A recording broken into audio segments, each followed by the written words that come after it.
Ще успеем сега, защото разбрахме спешността на това, което изисква времето.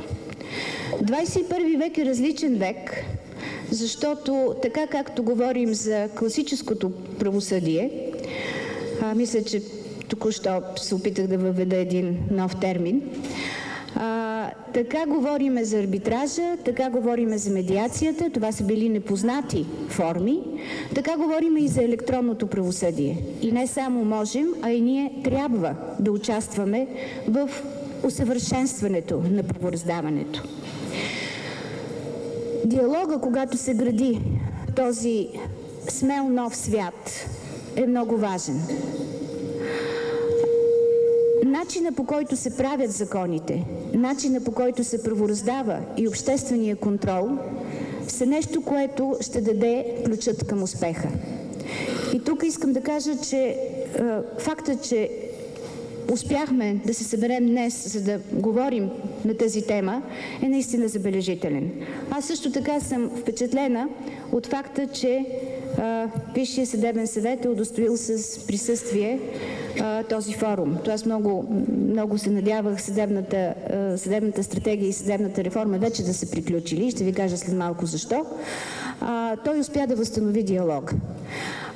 Да, не винаги е лесно. Да, понякога трябва да се настъпи, понякога да се отстъпи, но диалогът е възстановен и аз искам да ви кажа, че заедно с министър Иванов, с настойчивост и уважение към магистратите, ние ще продължаваме в тази посока. Аз мисля, че това е втория ключ към успеха. Защо е толкова важно справедливото правораздаване, върховенството на закона? Защото всъщност това е единствената валута, която движи икономиката. Голяма задача, която стои пред нас, е как да направим съдебната реформа необратима и как да направим така, че магистратите наистина да бъдат защитени от всяко влияние и да могат да разгърнат своите, нека да кажа, творчески възможности. За да направим тези промени невъзвратими, ние ще променим и Конституцията. Няма въпрос около това дали да се променя Конституцията. Единственият въпрос, който е нормален при един конституционен процес, промяна на конституционни текстове, е как да изглеждат те. Моите усилия са свързани точно с това, с корупцията на по-високите етажи.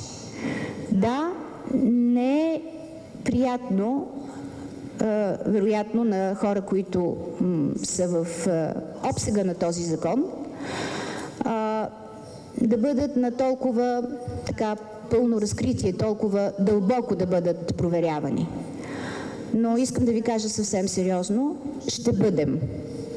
Ще бъдем. Защото го дължим на българските граждани.